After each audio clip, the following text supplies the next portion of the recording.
Are you someone feeling like your prayers are met with silence?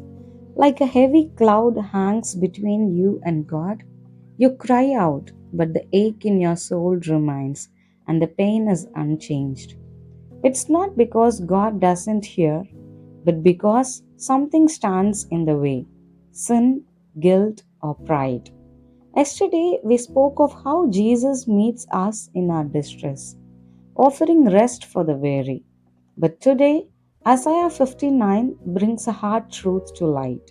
Sin creates separation, not because God moves away, but because we do.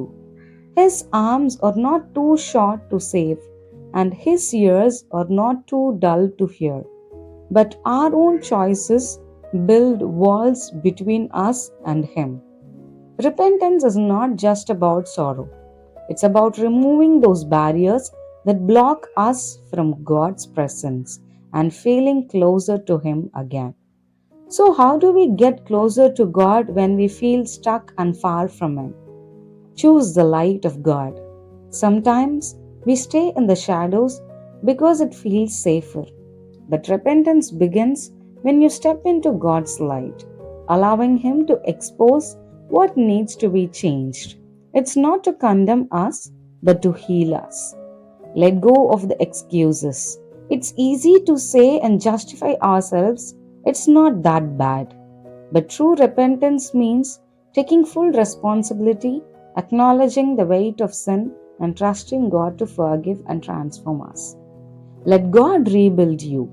It's about letting God restore you. Where sin created walls, His love and forgiveness builds bridges. Despite the weight of sin and the separation it causes, in Isaiah chapter 59, God says, "A Redeemer will come to those who repent and turn from their sins." God doesn't leave us in our brokenness. He makes a covenant to redeem, restore, and renew.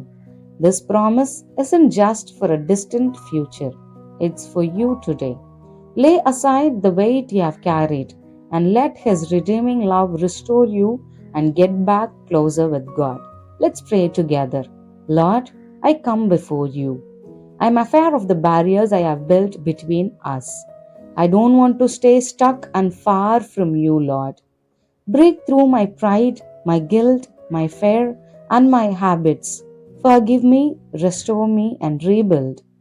Thank you for your promise to redeem and renew.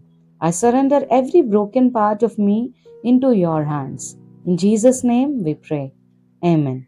Hope this series is truly helping you to repent and reconnect with God. Do grip me in your prayers and share it with people you care about. May God bless you.